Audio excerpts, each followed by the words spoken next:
방송에서 제공하는 투자 정보는 투자 판단에 대한 조언입니다. 방송에서 제공하는 주식의 가치, 가격 상승 및 가격 하락에 대해서는 방송사에서 보장하지 않습니다.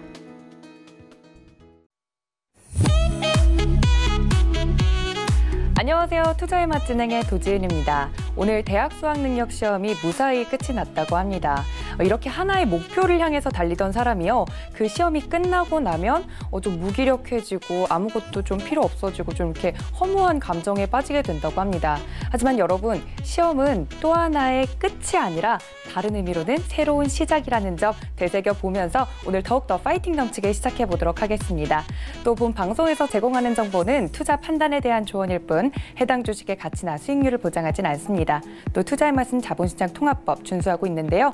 1:1 투자 상담, 유사 수신행위, 무인가 영업행위, 불법 대여계좌 홍보 및 가입 권유 등 모든 불법 사항을 엄중히 금지하고 있습니다. 참고 부탁드릴게요. 그럼 저는 오늘의 위원님과 함께 돌아오겠습니다. 잠시만요.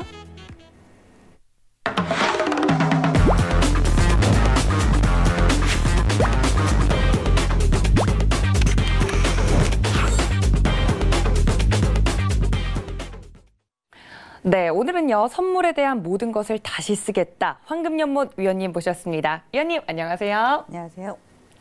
네, 날이 추운데 우리 위원님께서 여기 오시느라 너무 고생 많으셨어요. 오늘 강의에는 특별한 컨셉이 또 하나 있다고 하는데 그게 뭔가요, 위원님?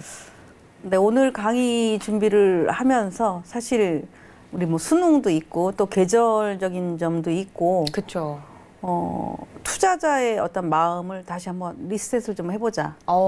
우리 다시 세팅해보자. 계좌를 거래를 하다 보면 실패를 하기도 하죠. 다시 해봐야지 이런 마음을 갖거든요. 근데 다시 했었을 때에 돈만 있다라고 해서 거래를 할 수 있는 게 아니기 때문에 어떤 마음가짐, 뭐 리셋을 한다는 표현을 참 많이 써요. 아마 제 생각에는 이 리셋이라는 거가 투자에 들어와서 시작이 되지 않았나 싶은데 제 인생을 정말 리셋을 해본다면 어떤 생각을 할까 이런 생각도 좀 해봤었는데 어디로 좀 다시 돌아가 보고 싶으세요, 위원님? 저는 어저께 이제 엄마가 이제 연세가 이제 80이 넘고 그러시다 보니까 엄마에 대한 생각이 들더라고요. 사실 제가 벌써 딸이 이제 올해 이달에 이제 시집을 가는데 네. 그러다 보니까 엄마를 한번 돌아보게 되더라고요. 내 인생에 내가 다시 돌아가고 싶었던 때가 언제인가라고 보면 가장 기억에 남았을 때는 내가 뭐 사회생활을 하면서 또는 결혼을 했었을 때 이게 아니라 학교 다녔었을 때에 저는 사실 농사꾼의 딸로 태어났는데요. 네. 엄마를 도와줘야 된다는 생각을 늘 시골에서 자란 사람들 아마 누구나 같을 거예요. 어머니, 부모님을 도와줘야 된다는 생각을 하면서도 그때는 왜 그게 싫었을까?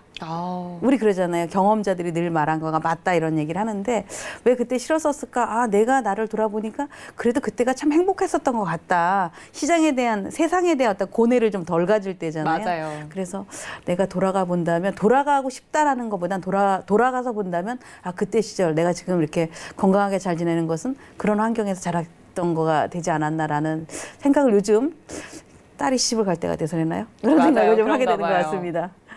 맞습니다. 뭐든지 다시 되돌린다, 리셋이라는 의미에 대해서 오늘 위원님께서 강의 제대로 해주신다고 하니까 채널 고정해 주시고요. 저희 황금연못 위원님과 함께 하실 수 있는 방법 설명해 드릴게요. 카카오톡 어플 있으시죠? 들어오셔서 채팅방 검색창 상단에 투자의 맛 황금연못이라고 검색하시고 들어오시면 저희 위원님과 실시간 리딩부터 자세한 이야기 나눠보실 수 있습니다. 많은 참여 부탁드릴게요. 그럼 해외 선물 오늘 제대로 이야기하기 전에요. 오늘 국내 선물은 어땠는지 캐스터님 통해서 알아보겠습니다.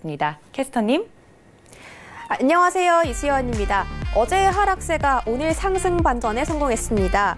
제롬 파월 연준 의장이 미국 경제에 대한 낙관론을 제시하면서 우리 시장이 이를 긍정적으로 받아들인 것으로 보입니다. 또 오늘 선물 옵션 만기일이었죠. 기관의 매수세가 강하게 늘면서 또 상승 가도에 오른 종목들도 많이 보였습니다. 그럼 오늘 코스피 시장 어땠는지 먼저 살펴보시죠. 오늘 코스피는 중국의 경제 지표가 시장의 기대보다 하회하면서 상승폭을 조금 반납했습니다. 하지만 장 막판에 오히려 미중 무역 협상에 대한 기대감이 올라가면서 0.8%가량 상승해 2140선 목전까지 회복한 모습 보였습니다.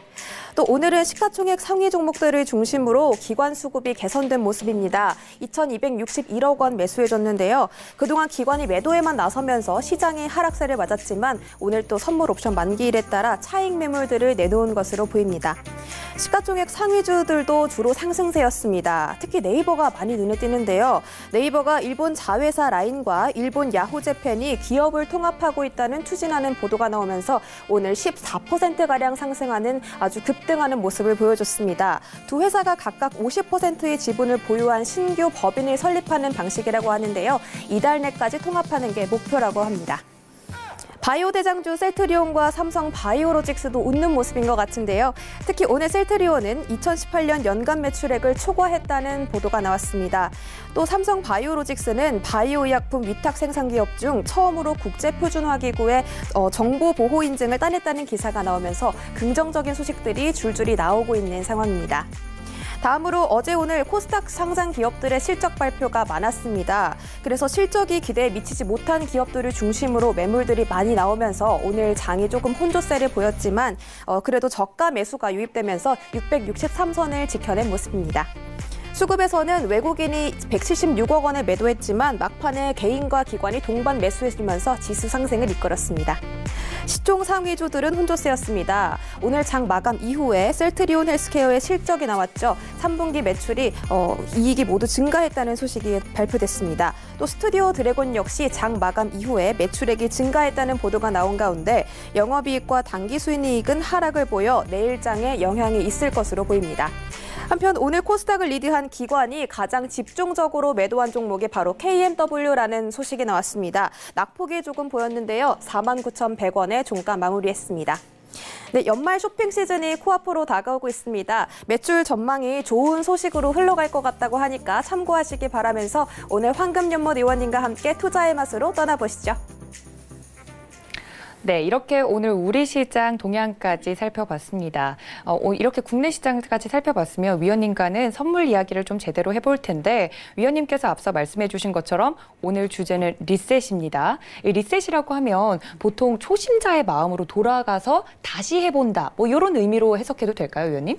그렇죠. 그런 의미가 되는데 리셋을 한다는 것은 내가 알고 있었던 것을 다시 한번 또 되새긴다. 복귀해본다. 네, 복귀한다. 이런 네. 뜻으로도 볼 수 있고 저는 우리 캐스터님이 지금 얘기하고 있는 걸 가만히 들으면서 야 우리 시장이 이제는 2000 위에서는 정확하게 있구나. 2000, 지금 2140포인트이고 선물 시장으로 본다면 280 이상에서 항상 있거든요. 네. 시장이 2000을 깰 때가 대략 한 250 라인을 깰 때입니다. 그러니까 선물 시장하고 지수하고 보면 네. 250을 깨는 일은 이제 거의 드물겠구나. 뭔가 어떤 금융 위기가 크게 나온다거나 이렇지 않은 이상 어느 날 우리가 보면 300을 넘어 있겠구나.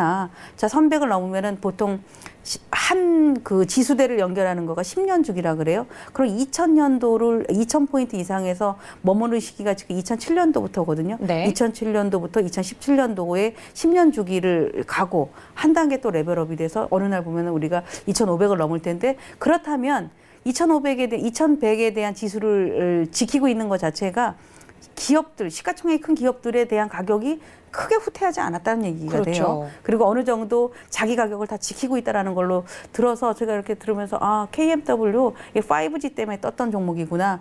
저 종목이 10,000원대에서 한 6만 원 갔었는데 눌려 쉽게 말해서 눌려도 5만 원대 있구나. 이런 걸 이제 지금 보면서 그렇죠. 저는 이제 주식시장에 대한 리셋을 저 스스로 잠깐 동안 좀 했었습니다. 네, 맞습니다. 이제 주식시장에 대해서 위원님께서 주식에 대해서도 잘 아시고 또 선물에 대해서도 잘 아시니까 또 이걸 보면서 그렇지. 국내 시장은 이런 흐름이었지. 10년간 이런 일이 있었지 하면서 또 한 번 리셋의 계기가 됐었다. 네, 이런 네. 말씀이시죠? 네. 그러면 선물에 대해서 황금연못에게 해외 선물의 리셋 포인트는 어딘가요?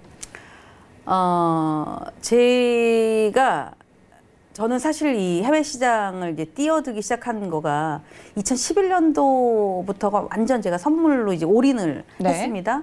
올인을 하고 2013년도부터는 해외 시장을 같이 이제 병행을 했어요. 그러다가 지금은 뭐 국내는 필수. 우리 밥을 먹었을 때에 아무리 내가 탄수화물을 안 먹고 싶어요. 다이어트 때문에 그래도 밥을 먹는 것처럼 그렇죠. 국내 선물은 필수 조건이 되는 거고 해외 선물에서 이제 내가 접근할 수 있는 방법을 사실 꽤 오랜 시간 한 2013년도부터 지금 19년이니까 6년간 거의 저는 시장에 나와서 얘기를 하는 것 같아요.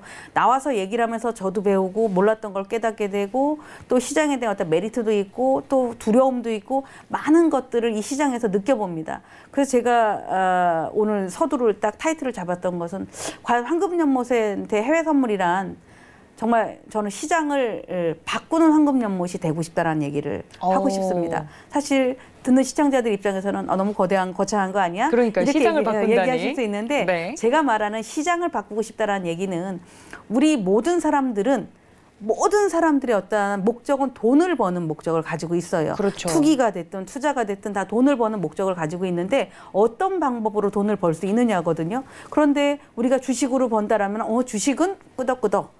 선물 시장이면 선물에 망했대는데 해외 선물하면 해외 선물 무서워요. 이렇게 선입견을 갖거든요. 제가 말하는 시장을 바꾸는 황금연못이 되고 싶은 것은 시장을 즐겁게 접근할 수 있는 방법. 너무 전투적이 돼서 사실 목적을 너무 돈에만 치중하다 보면 그렇게 되거든요.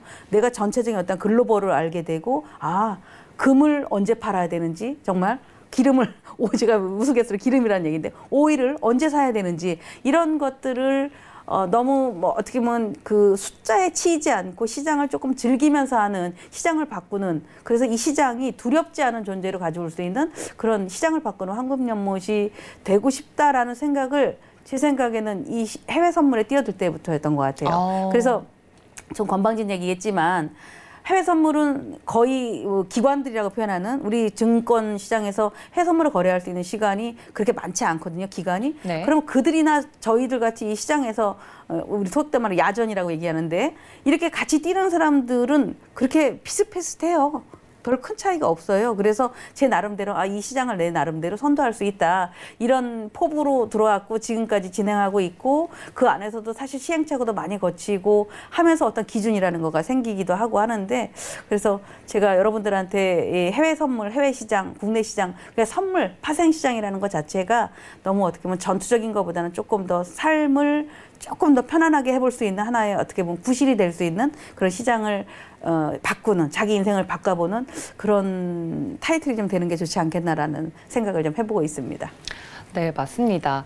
위원님의 이야기를 이렇게 들으니까요. 영화 어바웃 타임의 한 장면이 생각이 나는데 같은 시간이라도 다시 살아보면 처음에 살았을 땐 너무 치열하게 사느라 보이지 않았던 것들이 다시 리셋을 해보니까 오히려 여유와 즐거움으로 이제 인생이 가득 찼다. 이런 장면이 그렇죠. 생각이 나요. 네. 그런 의미에서 내가 처음에 해외 선물에 뛰어들었을 때 그 마음가짐 그걸 생각해 보면 시장을 어떻게 하면 재미있고 즐겁게 접근할 수 있는지 거기에 좀 포인트를 오늘 맞춰주신다는 말씀이시죠? 제가 이제 유튜브도 많이 하잖아요. 네네. 유튜브를 하면서도 그동안은 거의 교육 방송인데 이제 소통 방송을 좀 하려고 준비를 하고 있는데 네네. 하면 그게 시청자들을 그대로 볼 수 있어요. 댓글이 바로바로 올라오니까. 왜냐하면은 우리 저의 정혜원 방송은 이미 이 시장을 알고 들어온 사람들이죠. 네. 그럼 우리가 이제 우리 TV 시청을 하시는 분들도 마찬가지고 저 같은 경우 이제 유튜브 같은 경우를 시청하시는 분들도 마찬가지고 초짜라든가 아무것도 모르는 분들이라든가 약간 딴지를 거는 사람들이라든가 이런 걸 많이 알거든요. 그래서 그 부류를 보면서 느낄 수 있습니다. 시장에 관심을 갖고 있는 초보자들이 들어오고 있구나. 그래서 제가 준비한 거죠.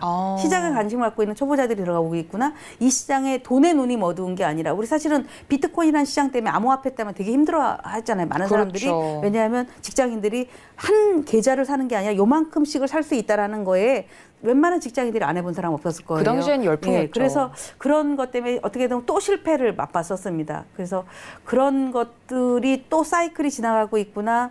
해외 선물 시장에 이제 긴긴 겨울밤을 무엇을 할 것인가? 라고 했었을 때에 시청자들이 신입들이 초보자들이 이 시장에 들어오고 있구나라는 생각을 하고 또 제 주변에도 교육생도 있고 좀 그래서 그런 걸 어떤 기준으로 제가 주제를 정해봤으니까 여러분들이 한번 내 얘기였구나 또는 그랬었구나. 여기에 대한 핵심이 이거였구나. 이런 것들을 좀 이 1시간 동안 보시면서 지켜봐 보시기 바랍니다. 네. 요요 현상이라는 얘기를 하죠. 요요 현상. 제가 자주 겪습니다. 살이 좀 빠지는가 싶으면 다시 찌고 밥을 조금 더 먹으면 저녁을 먹으면 더 찌고 사실 제 나이 되면은 잘 안 빠지거든요. 근데 우리 가장 이런 얘기 해도 되나요? 네. 이 시장에서 가장 사기꾼이 다이어트로 살 빠진다는 직업이라고 하잖아요. 저도 많이 당해봤어요. 그렇죠. 다이어트로 성공하는 사례는 너무너무 힘들다고 합니다. 그만큼 모든 우리 사람들의 로망이에요. 살을 빼고 싶은 로망인데 그거를 지키는 사람은 아주 독한 사람이라고 하거든요. 근데 이 요요라는 거가 투자에도 누구한테나 다 있습니다. 요요 트레이딩. 요요 트레이딩. 자, 살이 쪘다 빠졌다 쪘다 빠졌다 이렇게 반복되는 상황이 요요 트레이딩이라는 얘기는 뭐예요? 수익을 났다 깨졌다 났다 깨졌다. 그죠? 수익이 안정적인 게 아니고. 꾸준하게 우상향이면 참 좋겠으나 났다 깨졌다 났다 깨졌다 이렇게 된단 말이에요. 이 났다 깨졌다라는 이 현상을 우리가 말하는 요요 트레이딩이라고 하는데 이 요요 트레이딩이 생기는 것은 뭐예요? 유리 멘탈 때문에 생깁니다. 유리 멘탈이 뭐예요? 잘 깨지죠. 그렇죠. 그렇죠? 탁 건드리면 언제든지 금이 갈거나 와장창 깨지거나 둘 중에 하나거든요. 만약에 강철 멘탈이라고 생각한다면 잘 안 깨지죠. 그쵸. 누가 와서 건드려도 팅 소리만 나지 그게 깨지겠습니까? 그래서 요요 트레이딩이 가장 많이 발생하는 사람들은 나는 버텨서 안 깨져 라고 해서 자기는 요요 트레이더가 아니다라고 하면 안 돼. 왜? 들어가면 물려서 버티는 거는 의미가 없거든요. 그래서 요요 트레이딩을 극복하라라는 것을 첫 번째 주제로 좀 정해봤는데 투자자의 세 분류에는 승자, 패자, 요요 트레이더 이렇게 딱 세 가지로 나눕니다. 승자는 수익을 꾸준하게 우상향으로 많이 보는 사람이겠죠. 패자 죄송합니다. 이게 제자라고 네. 오타가 났습니다. 패자. 자, 패자는 뭐겠습니까? 패자는 우하향으로 계속 깨지기만 하는 사람. 계속 손실이 많이 나는 사람들을 패자라고 얘기하겠죠. 제일 싫어합니다. 우리가. 요요 트레이더는 뭡니까? 수익이 났다, 줄었다, 났다, 줄었다. 이렇게 하는 사람들을 요요 트레이더로 분류를 하게 되는데 대다수가 난 승자야 라고 얘기를 정말 당당하게 얘기할 수 있는 사람 많지 않다는 얘기죠. 대다수는 요요 트레이더입니다. 요요 트레이더. 패자도 했다가 승자도 했다가 결국에는 요요 트레이더로 남는 게 현재 이 시장의 대부분의 투자자들이다라고 보시면 됩니다. 자, 요요 트레이더는 쉽게 수익을 내기도 하지만 잘못된 지점에서 무모한 투자로 큰 손실을 입기도 한다. 왜? 수익을 보면 빨리 챙기고 싶고 손실을 보면 피하고 싶고. 그렇죠. 대다수가 누구나 다 똑같습니다. 기계적으로 한다 하더라도 AI가 시장을 다 장악한다면 사람이 필요가 없을 텐데 그쵸. AI를 해도 사람이 만들죠. 그래서 그거를 다 지켜보는 건 쉽지가 않아서 우리가 보통 반자동 이런 얘기를 하거든요. 그런 것처럼 잘못된 지점에서 무모한 투자로 큰 손실을 입기도 하는 거가 요요 투자자인데 보통 쉽게 수익을 내기도 하지만 쉽게 손실도 낸다. 즉 A형은 단순 반복형. 여기 보이시죠? 단순 반복형. 이렇게 단순 반복형은 수익과 손실 비율이 대략 한 50%입니다. 한 달을 통계를 내본 거거나 아니면 3개월 정도를 통계를 내보면은 많이 이렇게나 또 많이도 벌기도 하고 해서 대다수가 어떻게 되냐면 희망을 많이 버는 쪽에 걸거든요. 그게 난 좀 자질이 있는데 해볼 만한데 야 다시 한번 잘 리셋을 정말 해서 잘 해봐야겠어 라고 하는 게 보통 A형 단순 반복형에 해당이 됩니다. 자, B형 유리멘탈 와장창형 있죠. 조금 벌고 한두 번 큰 손실로 왕창 잃어버린다. 대다수가 많이 해당이 됩니다. 그러고 나서 안 해라든지 안 한다라고 하지만 또 남몰래 해. 그쵸. 그래서 승자는 말이 없습니다. 제가 많은 회원들을 접하고 있잖아요. 네. 많이 번 사람 말 안 해요. 제가 올려주세요. 인증샷 좀 하세요. 제가 막 그러거든요. 올려주세요 라고 해야지 그냥 마지못해 이렇게 벌었습니다. 이렇게 올려. 사실 하루에 200~300 버는 거 되게 크잖아요. 그럼요. 그런데 그거를 자랑하기가 어려운 거야. 왠지 대다수가 손실을 볼 수 있다라는 이 심리 때문에 그렇죠. 그래서 차라리 웃고 싶으면 그냥 화장실 가서 웃으세요. 이렇게도 얘기를 하는데 대다수의 초보 투자자거나 아니면 잘 나가는 투자자들도 수익을 꾸준히 내다가 한두 번으로 와장창 저도 수도 없이 많이 경험을 해봤던 상황이기 때문에 이런 얘기를 드리는데 와장창형이 굉장히 많습니다. 그래서 이럴 때 와장창형이 되거나 우리 그 단순 반복형의 최대 수혜자는 누구예요? 우리 고스톱을 치면 고리 뛰는 사람이 최대 수혜자라고 얘기하는 것처럼 네. 증권사가 최대 수혜자가 될 수밖에 없습니다. 우리 해외 선물의 신이 시작을 이제 이번 주에 했습니다. 네. 이번 주에 했었는데 여기서도 보면은 저희들도 모의 투자 대회로 하잖아요. 그쵸. 하면은 모의 투자다 보니까 돈에 대한 개념이 조금 떨어져서 거래를 많이 하게 돼. 저부터도 그렇게 되거든요. 모이니까요. 예, 모이니까. 그러니까 이 마음부터 버려야 돼. 모이니까라는 게 아니라 정말 내가 돈을 갖고 있었을 때 어떻게 할 것인가 이런 거가 돼야 되기 때문에 그냥 여러분들이 최대 진짜 내가 진짜로 거래했다면 진짜 증권사만 브로커를 수익을 많이 주네라는 생각을 좀 덜 들 수 있게끔 뭐 어떻게 보면 그 또한 매매의 방법 또 자신의 어떤 그 성향에 대해서도 리셋을 좀 해야 되지 않을까 싶습니다. 자, 요요 트레이딩의 원인에 대한 얘기를 또 해봤어요. 리스크 관리의 실패죠. 정말 말하기 좋은데 리스크 관리. 자, 리스크 관리 제가 여기 나와서 몇 번을 얘기합니다. 저는 5천만 원을 투자를 하면 하루에 잃을 수 있는 돈이 저는 500만 원을 갖고 합니다. 그럼 사람들이 저한테 미쳤나? 그렇죠. 그렇게 얘기할 수 있어요. 아니 500만 원이 한 달 월급인데 한 달의 월급을 하루에 잃을 생각을 하고 거래를 하냐? 안 하지. 그렇죠. 그러면 위험하다고 자, 생각할 것 같아요. 제가 얘기했죠. 하이 리스크 하이 리턴이 이 증시라는 타이틀입니다. 리턴을 500만 원을 벌 수도 있거나 500만 원을 잃을 수 있는데 500만 원에 대한 거래가 빈번하게 이루어져서 단순 반복형으로 빈번하게 이루어져서 나올 수 있는 건지 아니면 제대로 내가 봤는데 실패로 이룰 수 있는 건지 두 가지를 딱 생각하면 되죠. 그래서 이렇게 5천만 원 기준에 10%라는 거를 이룰 수 있다는 것은 내가 멈출 수 있다. 근데 그 10%는 잘 안 난다. 나긴 나더라도 보통 나부터도 중간에 가서 한 200~300 나면 자를까 말까 뭐 이렇게 고민을 해요. 그래서 잘라서 또 들어갔다가 실패를 하지 내가 들어간 이 기준이 여기까지 갔었을 때는 갈 거야. 제가 이제 진행하는 그 매매에 추세 매매라는 곳이 있어요. 여기에 손실이 150에서 200 정도입니다. 하루에 날 수 있는 손실이. 저는 항상 얘기해요. 그 돈 버릴 생각하고 하세요. 라고 하면 딱 정해져 있는 손실이 정해져 있기 때문에 더 이상 날 수가 없잖아요. 그렇죠. 남은 그걸로 끝난 거야. 오늘 거래는 끝입니다. 그러면 벌면 어떻게 되겠어? 그 이상을 벌겠죠. 그렇죠. 적게 벌어도 어차피 그만큼이에요. 그러면 더 이상 나지 않게 하는 거니까 정해져 있단 말이에요. 딱 요요 트레이딩이 될 수가 없어요. 정해진 규칙에 따라서만 딱딱 하는 거거든요. 그런데 투자자들한테 그렇게 하라면 되게 힘들어해. 시장에서 자기가 뭔가 도태되는 느낌. 그런데 한 달을 평균 내보면 어때요? 이깁니다. 무조건 승자가 되게 되어 있는데 그게 잘 안 된다는 거죠. 눈앞에 숫자가 왔다 갔다 하니까. 자, 그래서 여기서 첫 번째로 제가 제시한 리스크 관리 실패. 아까 얘기했죠? 내가 500만 원을 잃을 거야 라고 한다면 정말 그 돈만 잃어야 되는데 수도 없이 왔다 갔다.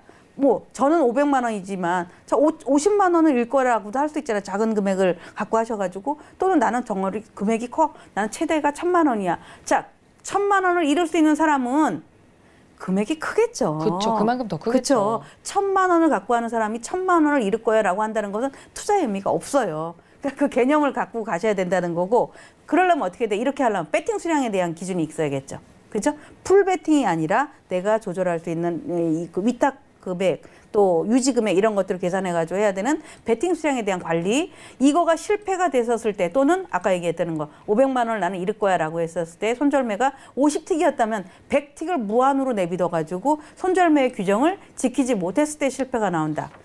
제가 왜 리셋이라는 얘기를 하는지 아시겠죠?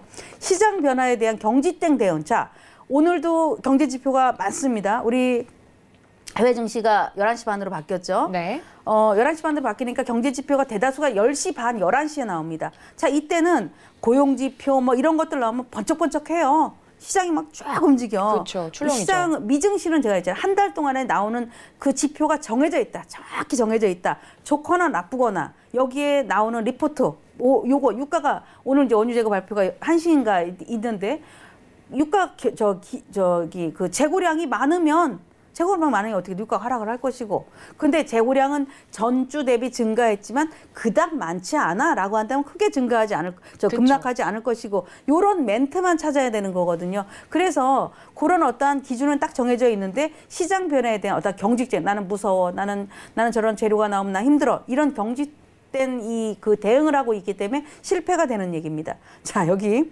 이거 조금 표현을 제가 과격하게 썼는데 잊어버리지 말라고 썼습니다. 자, 뭐냐 하면 숏도리와 롱도리병이 있다. 숏도리와 롱도리병. 잊어버리지 마세요. 매수자는 롱도리입니다. 롱도리. 숏도리는 매도자입니다. 대부분이 매도와 매수를 저도 많이 이렇게 병행을 하면서 하다 보니까 매도는 정말 화끈하게 먹습니다. 근데 그 매도는 초창기에 가속이 붙을 때 많이 먹어. 그래서 매도자는 초창기에는 딱 붙으면 크게 먹습니다. 아주 크게 먹어. 특히 뭐 오일이든 골드든 뭐 다 마찬가지예요. 매수자는 시간을 끌어. 제가 어제 국채 같은 경우를 아침에 매수를 들어가. 밤 되니까 수익이 나. 하루 종일. 한 12시간 정도 가까이 있는데 12시간을 만약에 우리 투자자들한테 갖고 계세요라고 한다? 못 갖고 계십니다. 그거 못 보고 있죠. 예. 근데 롱도리는 롱도리야 정말. 롱도리 포지션은 길게 가니까 어떻게 돼? 수익이 크게 나죠. 숏도리는 빠르게 수익이 나야 되는데 무섭네, 떨어지네 라고 해서 맨 마지막에 들어가서 물리면 약도 없어요. 그러면 이제 매도는 빠르게야. 빠르게 강하게 빨리 나와줘야 되는 건데 후반에 들어간다면 그게 실패가 되거든요. 그래서 이 숏돌이와 롱돌이를 했었을 때에 내가 언제 들어가느냐 이거 굉장히 중요합니다. 내가 롱돌이 포지션을 하려면 최소한 제가 나와서 맨날 얘기하잖아. 60일선을 돌파를 해야 됩니다. 60분선을 돌파를 합니다. 비록 내 성질은 급해서 빨리 먹고 싶지만 걔를 한번 긴 호흡을 봐보세요. 그럼 걔는 쭉 갑니다.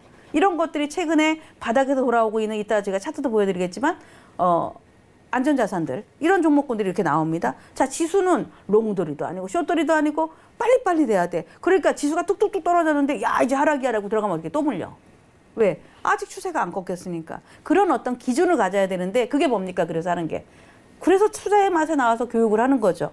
매일 강의를 하고 틈틈이 그냥 장난스러운 거래가 아니라 실전 거래를 하고 TV 강의든 유튜브든 계속 하는 이유는 각인시켜드리는 거야. 그쵸. 계속 이런 상황이 이런 상황입니다라는 거를 시장 상황에 맞는 것을 계속 설명을 드리는 겁니다. 또한 과잉 트레이딩 뭐예요?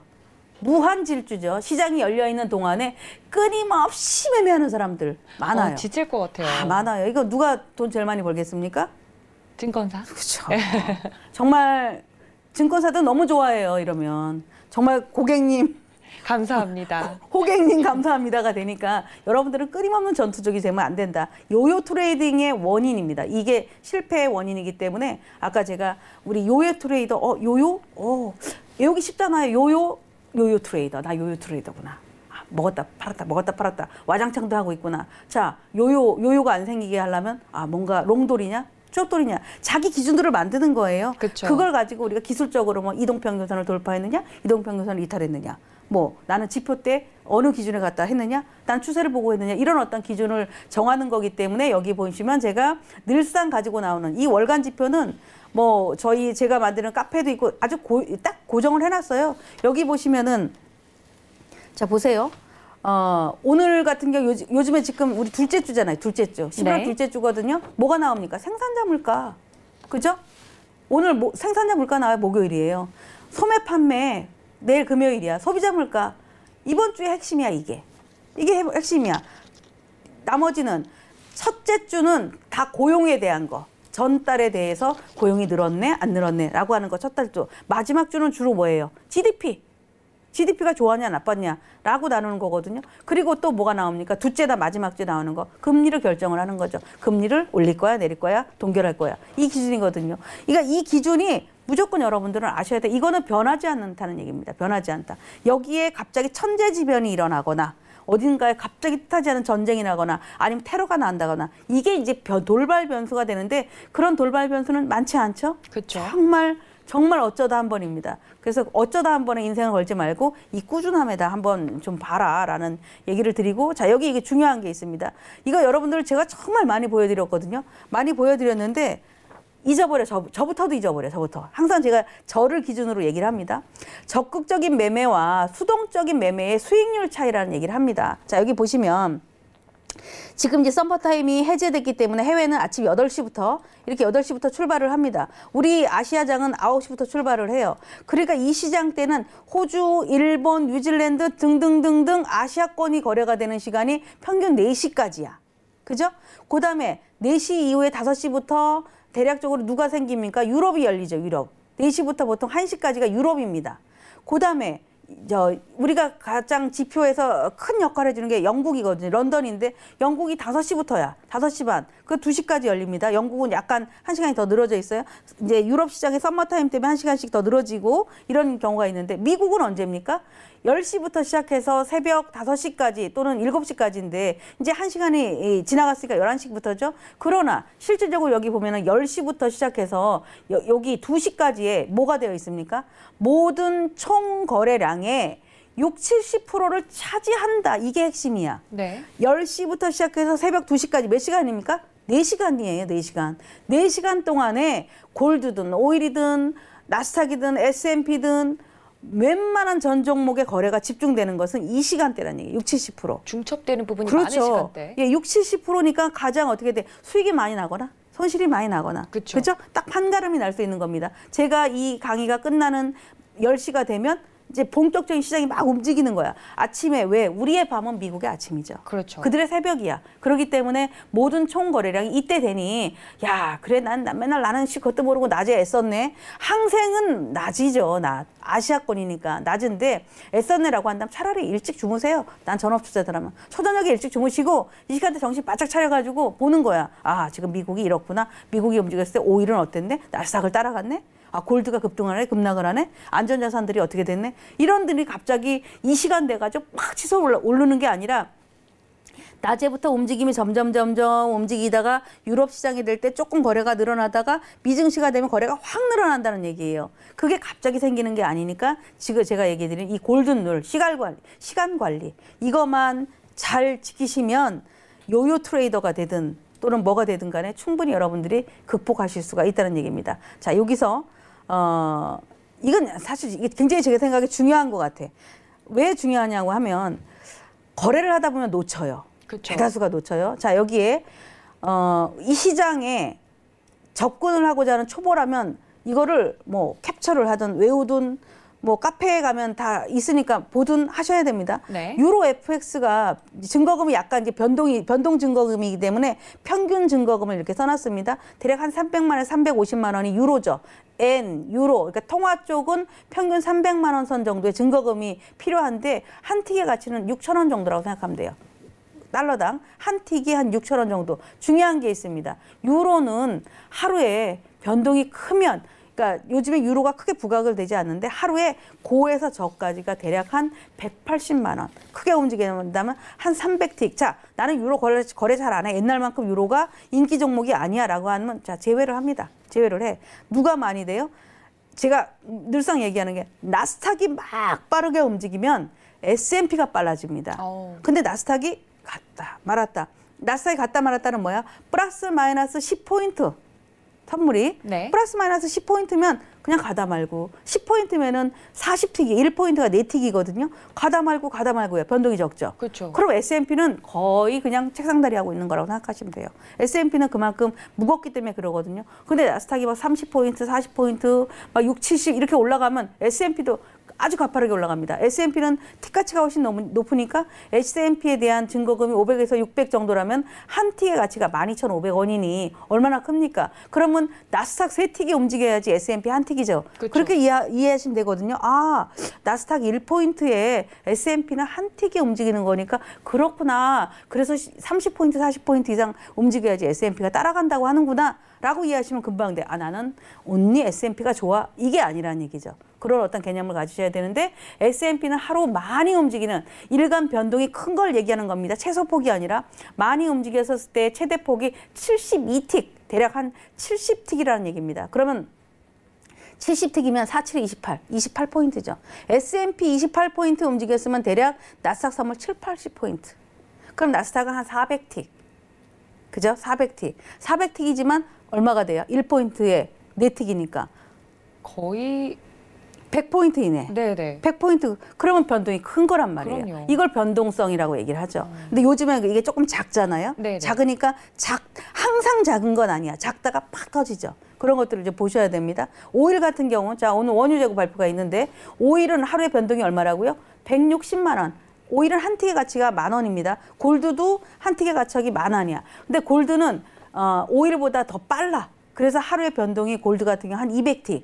오일 같은 경우는 최근에 뭐 너무 많이 올라갔거나 너무 내려갔거나 하면은 그 변동이 크지만 그렇지 않았을 때 평균적으로 120에서 140틱. 그러니까 160만 원 정도가 평균으로 움직인다고 생각하시면 돼요. 그리고 제가 이제 많은 분들이 국세를 잘 못하세요. 못하시기 때문에 사실은 이거를 내가 막 설명하기가 어려운데 국채 같은 경우는 하루에 많이 움직이는 틱수가 25틱이에요. 근데 25틱이면 한 틱의 가치가 가장 비쌉니다. 물론 저기 N이나 실버는 25,000원이지만 국채는 15,000원이에요. 그러니까 굉장히 크죠. 그쵸. 예를 들어서 나스닥으로 따진다면 정확한 4틱 정도, 수수료까지 한다면 4틱 정도가 움직이는 건데 국채는 그러니 얼마나 무겁겠습니까? 근데 얘네들은 15,000원이니까 증거금은 싼데 한 번 움직이면 커버리는 거야. 그렇죠. 그래서 몇십 계약을 거래를 하면 수익 한 번 잘 보면 정말 돈 1,000만 원은 진짜 우습다 정도. 이렇게 얘기할 네. 정도로 나오는데 얘를 내가 따라갈까 말까 이 고민을 할 때 한 계약당 40만 원 정도의 수익이 났다면 멈추셔야 됩니다. 아무리 욕심이 나도. 갔다가 이거는 국채는 뭐랑 움직인다? 금리랑 움직인다. 금리의 반대이거든요. 금리가 채권 금리가 올라가면 국채는 하락하고 채권 금리가 내려가면 국채는 상승하고 이 반대 현상을 가지고 있기 때문에 지금 제가 이걸 말씀을 드리는 거를 항상 그냥 우리가 곱셈 나눗셈을 하듯이 곱하기를 하듯이 머릿속에 항상 입력을 해둬야 돼. 야, 예를 들어서 모의 투자 대회를 하듯이 자, 모의 투자에 그래?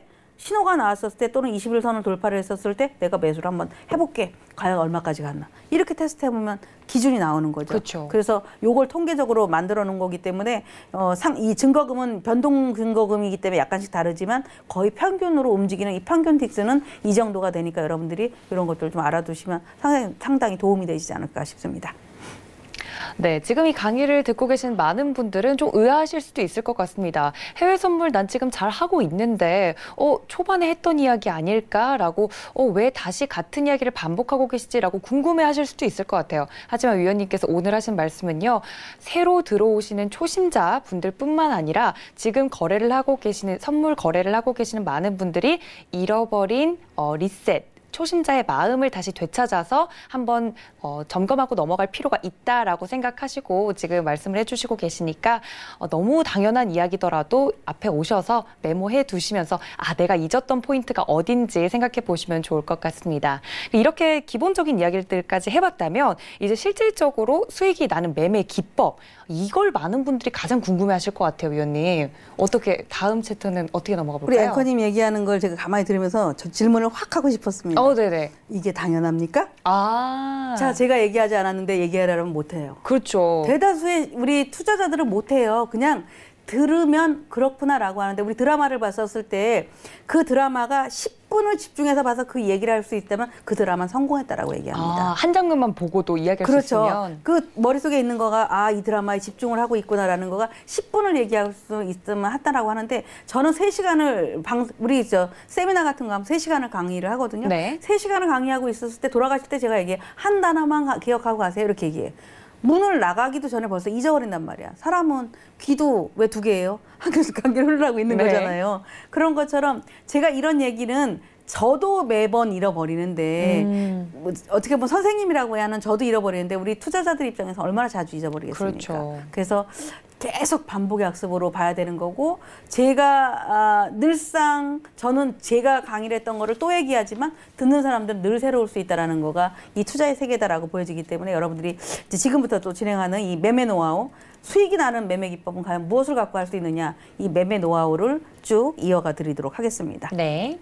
자, 여기에 요거 하나 마저 하고 제가 차트로 넘어갈게요. 트레이더 유형별 분석입니다. 트레이더에는 스캘퍼가 있고 데이 트레이더가 있고 오버나잇 트레이더가 있고 스윙 트레이더가 있고 포지션 트레이더가 있습니다. 이렇게 5단계로 분류를 할 수 있는데 대다수가 해외 선물은 변동이 많으니까 스캘퍼가 많아요. 자, 스캘퍼는 보유 기간이 1분에서 10분을 못 넘어갑니다. 끄떡끄떡 하실 거야. 항생하는 분들. 1분에서 10분 동안 물려서는 가는데 수익 나면 이거 못 가거든요. 왜냐하면 저는 많이 거래를 하잖아요. 2분 만에 30T, 50만 원 달성 뭐 이렇게 가는데 1분에서 10분 정도가 스캘퍼에 해당이 됩니다. 1분에서 10분. 자, 기대 수익은 얼마예요? 1분에서 10분을 하려면 기대 수익은 2틱에서 10틱이야. 2틱에서 10틱. 2틱 하면 수수료만 내고도 많은데 그런데 이렇게 하는 사람들도 굉장히 많다는 얘기죠. 저는 바람직하지 않다고 생각합니다. 최소 10틱은 봐야 된다라고 생각을 하고 있고요. 손절매 기준, 이들에 대한 손절매. 나는 스캘퍼야. 난 정말 진정한 스캘퍼야라고 한다면 손절매도 이익이 2틱에서 10틱이라면 손실도 손절도 2틱에서 5틱이 돼야 됩니다. 분석 방법은 어떻게 해야 돼? 이분들은 10분 봉하고 1분 봉을 보셔야 돼요. 나는 스캘퍼인데 30분 봉을 보고 분석을 한다? No. 다 놓칩니다. 스캘퍼의 기본 자질이 될 수가 없어요. 자, 데이 트레이더. 대다수의 많은 분들이 데이 트레이더입니다. 데이 트레이더. 대부분이. 데이 트레이더들은 보통 아까 제가 국채를 12시간을 갖고 있었습니다. 이렇게 얘기를 하는 것처럼 10분에서 8시간 정도가 해당이 됩니다. 거래를 하거나 포지션을 들었었을 때 여기 제목이 뭡니까? 포지션의 보유기간이잖아요. 내가 오일을 들어갔을 때 또는 내가 골드를 들어갔을 때 들고 있는 시간을 얘기하는 거거든요. 기대 수익은 10에서 30틱이야. 자, 만약에 5일이라고 가정을 합니다. 한 틱이 10,000원이에요. 30틱을 먹으면 30만 원입니다. 8시간을 걷고 있었는데 30만 원을 벌었다고 생각해 보세요. 애게 그거 벌려고 한 그 8시간을 갖고 있었나? 라고 한다면 이미 탈락이야. 그렇잖아요. 애게가 아닙니다. 애게가. 8시간을 갖고 있었는데 탁 팔짱 끼고 꿋꿋하게 나는 할 수 있어? 자, 내가 시장의 이 방향을 보고 있어. 8시간을 꿋꿋하게 버티는 사람은 30틱이 아니라 300틱도 먹을 수 있거든요. 근데 30틱이 30만 원인데 한 계약당 2계약이면 60만 원이에요. 이걸 만일에 매일 했다고 가정해 보세요. 어마어마한 연봉입니다. 그럼요. 그죠? 차도 사고 집도 삽니다. 그렇게 될 수 있는 거가 이 데이터레이더의 10분에서 8시간, 열에서 30틱이고 이들의 손절 기준은 그럼 제가 저한테 물어보거든요. 방송할 때 손절은 어디에다 잡습니까? 라고 했을 때 제가 그래 20틱 정도 잡으세요. 이렇게 얘기를 하거든요. 20틱, 최대폭 정도 그 정도는 둬라라고 얘기를 하는데 5에서 20틱 정도의 손절매 수준을 가지고 가시면 됩니다. 이분들은 어떻게 거래를 한다고요? 시간, 1시간짜리나 30분 차트의 추세를 보면서 거래를 해야지 8시간을 가져갈 수도 있고 10분을 가져갈 수도 있습니다. 이게 굉장히 중요한 내용입니다. 분석 방법. 자, 오버나잇 트레이더, 스윙 트레이더, 포지션 트레이더가 있는데 포지션 트레이더는 대다수로 파생 상품에 투자하는 펀드 매니저라든가 이런 분들이 해당이 되기 때문에 사실은 우리는 좀 해당이 안 됩니다. 또는 주식으로 따진다면 정말 가치주, 장기 플랜을 하는 분들, 그쵸. 이런 분들한테 해당이 되고 스윙 트레이더가 수익을 나서 스윙 트레이드를 하는 회원들이 저도 꽤 있더라고요. 제 회원들도 대략 국선 같은 경우를 매수를 들어갔는데 2주, 3주씩 가져가시는 분이 있더라고요. 그래서 나스닥 같은 경우도 그래서 진정한 스윙 트레이더들이구나 이렇게 얘기를 하는데 스윙 트레이더는 최소한 내가 2일에서 5일 정도를 끌고 갈 수 있는 사람들을 스윙 트레이더들이고 이들은 많으면 500틱. 많으면 500틱이면 되게 크죠. 그럼요. 500만 원이 한 계약에 만 원짜리라면 500틱. 적어도 100틱 정도로 가져가는 분들. 2박 3일 나는 이들이 손실이 나서 끌고 가면 이만큼 수익 못 내겠죠. 그렇죠. 수익을 나니까 끌고 갈 수 있는 거야. 100틱에서 500틱 정도를 볼 수 있습니다. 자, 주간, 일간 차트를 갖고 거래를 하죠. 자, 오버나잇 트레이더가 있습니다. 자, 이 늪에서 빠져나와야 돼. 오버나잇 트레이더가 수익을 봐서 나오는 트레이더도 있는데 대다수의 오버나잇 트레이더들은 뭐냐? 손실을 봐서 오버나잇을 합니다. 밤을 새는 거죠. 물리면 그래 돈으로 때우자, 시간으로 때우자 해서 원나잇, 투나잇 이렇게 가. 대다수가 원나잇, 투나잇 가는 분들 일주일 못 갑니다. 멘붕이 오죠. 그럼요. 멘붕이 오고 정말 제대로 잘못하다 원웨이 상승이나 하락에 걸리면 정말 계좌가 정말 아작이 나거든요. 그렇기 때문에 오버나잇 트레이더들은 대략 한 8시간에서 24시간 정도를 갖고 있는데 기대 수익도 30에서 100틱 이거 참 좋으나 물려서 이렇게는 가지 말자라는 얘기를 드리고 싶고 이게 늘상 모든 사람들이 이론으로 갈 수 있는데 이론으로 가지 말고 정말 실전으로 가자. 자, 그렇다면 우리가 지금 시간이 많지는 안 남았는데 버틸 자리, 손절할 자리 이런 정도가 어디로 가는지 잠깐 우리가 차트를 보면서 진행을 하도록 하겠습니다. 자, 제가 거래를 아주 많이 하고 있는 제가 국채를 거래를 합니다라고 하면 깜놀해요. 깜놀 정말. 깜짝 놀라요. 오, 전문가 국채 거래하는 사람도 있네. 제가 어저께 이거 얘기해도 되나? 우리 저기 트레이딩 해외 선물 하잖아요. 네네. 여기서 제가 국채를 한 50계약을 매수를 했어요. 그래서 지금 이 가격에 팔지도 못하고 정말 장대봉 하나에 팔았는데 얼마 수익인지 아십니까? 얼마나? 2,200만 원. 50계약에. 물론 모의 투자 대회이긴 합니다만 네. 2,200만 원 수익이에요. 그거 분석할 줄 모르면 못 냅니다.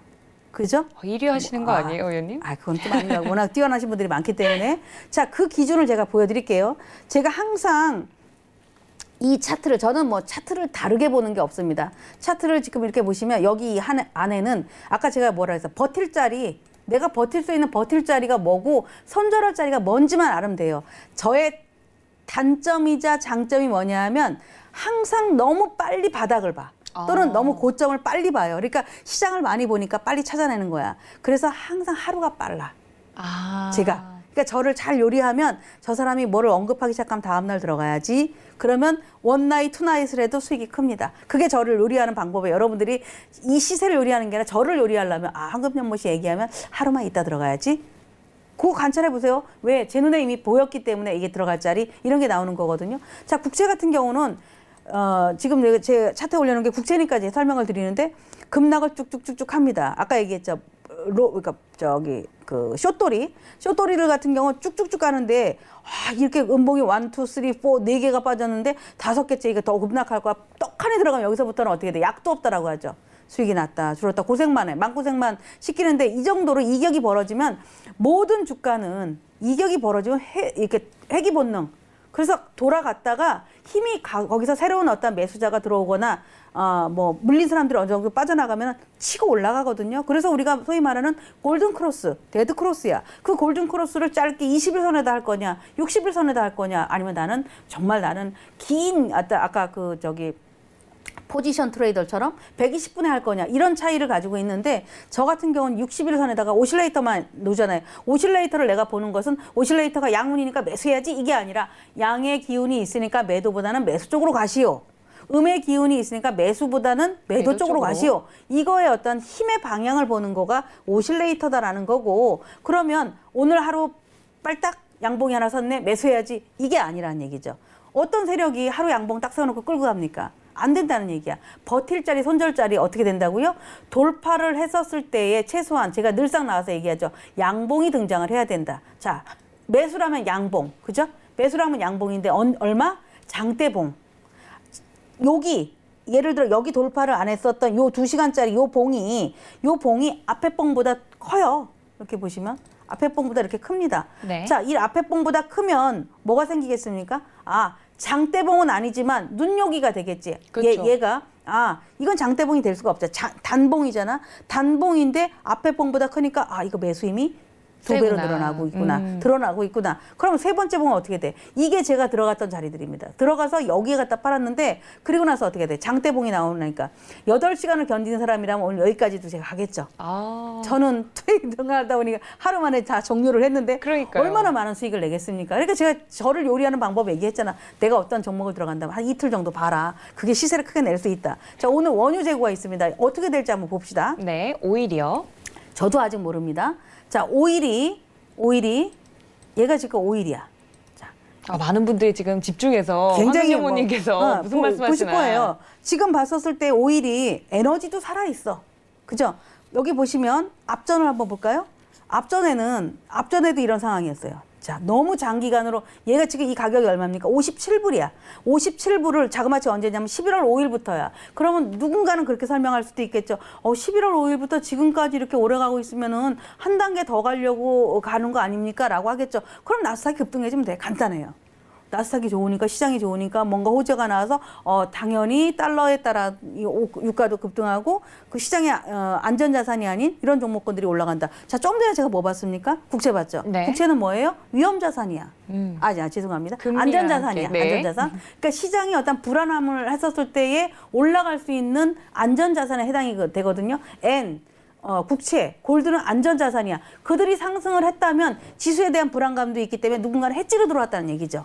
그죠? 그쵸. 여기서 나스닥을 갖다 팔아먹고 해지를 들어왔다는 얘기야. 그렇게도 해석을 할 수 있거든요. 금리에 반대니까. 그런데 오일 같은 경우 11월 초부터 이렇게 쭉 올라가서 가지 못하고 가다가 안 되면 또 뚝 떨어지고, 그래서 한번 쏟아내고 또 가다가 안 되면, 근데 여기까지 봤었을 때 이렇게 보면 굉장히 변동이야. 그럼 아까 제가 설명했던 거 있잖아요. 1일 변동폭이 160틱 정도가 나옵니다라고 한다면 이게 계속 가는 원웨이 항생 같은 이런 게 아니니까 그 기준을 정할 수 있으니까 이렇게 보는 거예요. 그럼 지금 얘가 57.30 여기만 가면 부담이었구나. 그럼 55.80 56불이죠. 56불 가면은 요게 또 지지가 됐네. 자, 그럼 현재의 위치는 어디에 있나? 자, 57.65야. 57.30을 뭐가 되겠습니까? 나는 오늘 밤에 원유 재고가 나왔을 때 나는 거래를 하겠어. 지금은 57.60에 있는데 MIT를 걸어놔 보면 되죠. 간단하죠. 네. 지금 약이 세게 올라갈까? 그러면 두 가지야. 이기거나 지거나 어떻게 돼? 이게 올라갈 것 같으면 매수를 해놓고 어디다 손절 걸어? 57.30에. 그죠? 팁을 딱 드렸습니다. 30에 걸어. 나 이건 아무리 봐도 이건 뭐 오실레이터도 있고 장대봉도 있고 뭐 하루 종일 질질거리고 있긴 한데 재고가 유가가 미리 오르는 거 아니야? 이래서 하락을 할 것 같으면 어떻게 돼? 꼭대기에 잡을 생각하지 말고 57.30을 딱 깨면 여기잖아, 여기를 깨면은 물량들이 쏟아져 나올 테니까 거기서 뭐 자기가 폭을 아까 얘기했잖아요.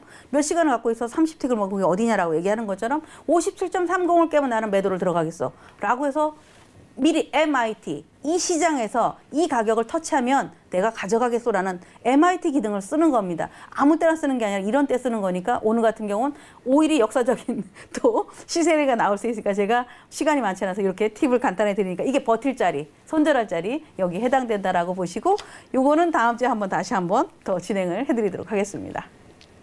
네, 이렇게 1시간 동안 정말 열심히 강의해줄 우리 황금연보님 보내드리면서 인사 함께 나누도록 하겠습니다. 위원님 정말 수고하셨습니다. 감사합니다. 네, 위원님께서 다음 주 예고까지 이렇게 해주시면서 마무리를 지어주셨으니까요. 오늘 해주신 말씀 메모 꼭 해두시고 다음 주에도 만나보시길 바랍니다.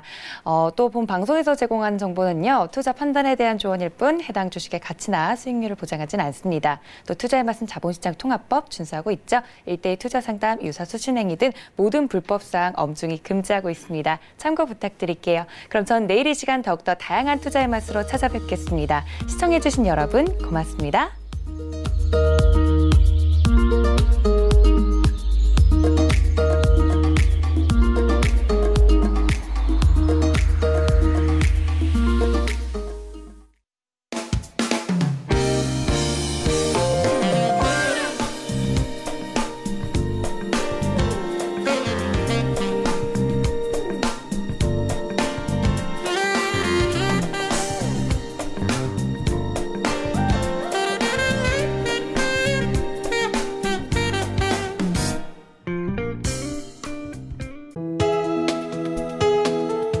방송에서 제공하는 투자 정보는 투자 판단에 대한 조언입니다. 방송에서 제공하는 주식의 가치, 가격 상승 및 가격 하락에 대해서는 방송사에서 보장하지 않습니다.